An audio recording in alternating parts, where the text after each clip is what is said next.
Next, I'm going to talk a little bit about the history of church hats. Well, what are church hats? Well, church hats are women dress hats, often have ribbons, flowers, netting.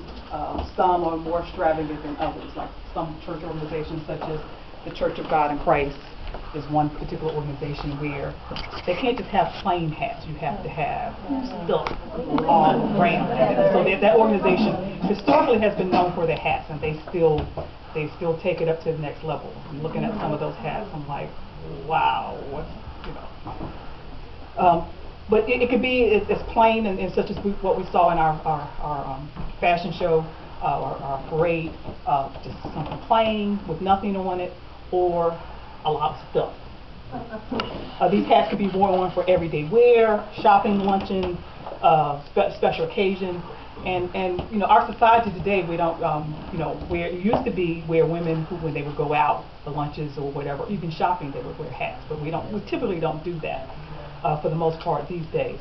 The church hats are commonly worn on the Sunday church services, and I'm finding in my research that is typically your older established religions or churches such as Church of God in Christ, Baptist, traditional. You have what I call, I guess, the New Wave church, the newer churches and so forth, and typically they have their dress code is not to really even dress up, you know, just to, you know, come as you are. But these hats are worn on Sunday services by still quite a few women. In some communities, I'm sorry.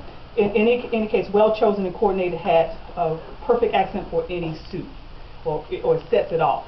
Now, this is one of my grandmother's hats, my maternal grandmother's hats.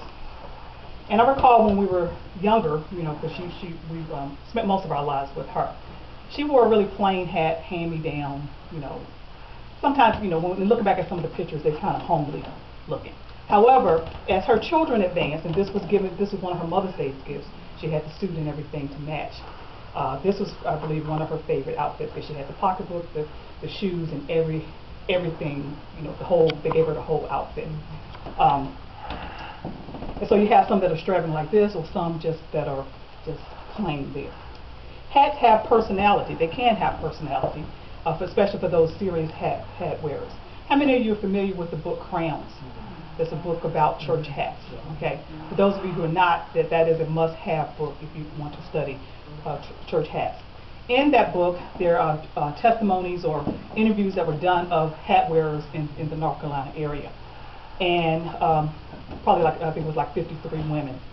And one of the women, who was a young woman, and she wore hats occasionally. Her mother was the hat wearer, but she would just wear them occasionally.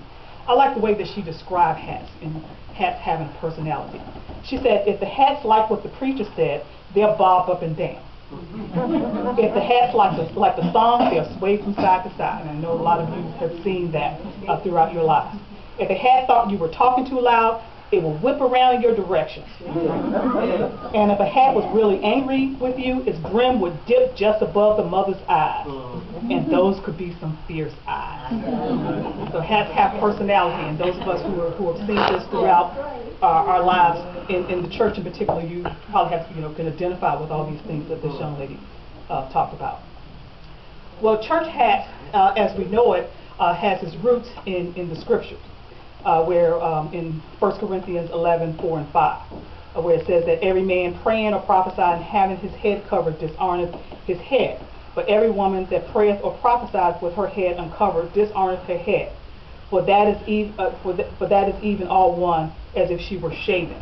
And traditionally, the greater society, in church society, took that literally, which meant that you didn't go to church without having your head covered, whether it was with a hat or with those chapel caps or something.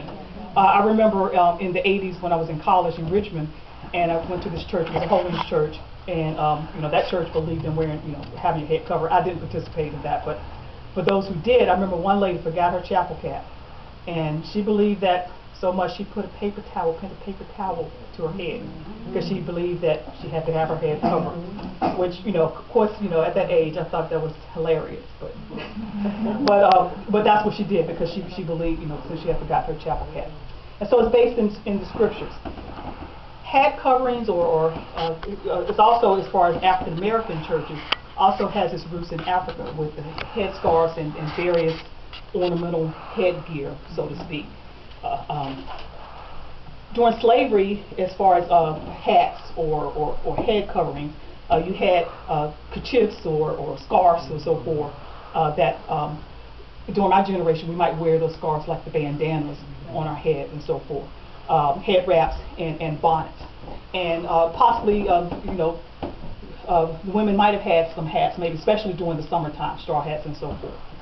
Throughout times, changing styles, you've had, especially with women's hats, as I looked at women's hats, you've had a lot of changing styles.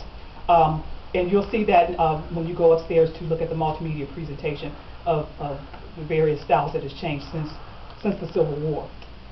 With men's hats, as I'm looking at men's hats, they haven't changed that much.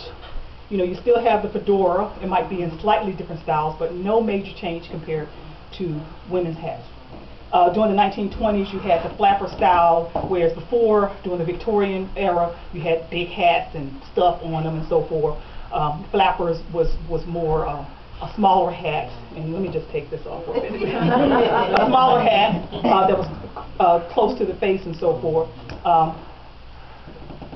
Many of us remember Jackie O, or Jackie Kennedy rather. I remember her as Jackie O. The pillbox hat and gloves during that era.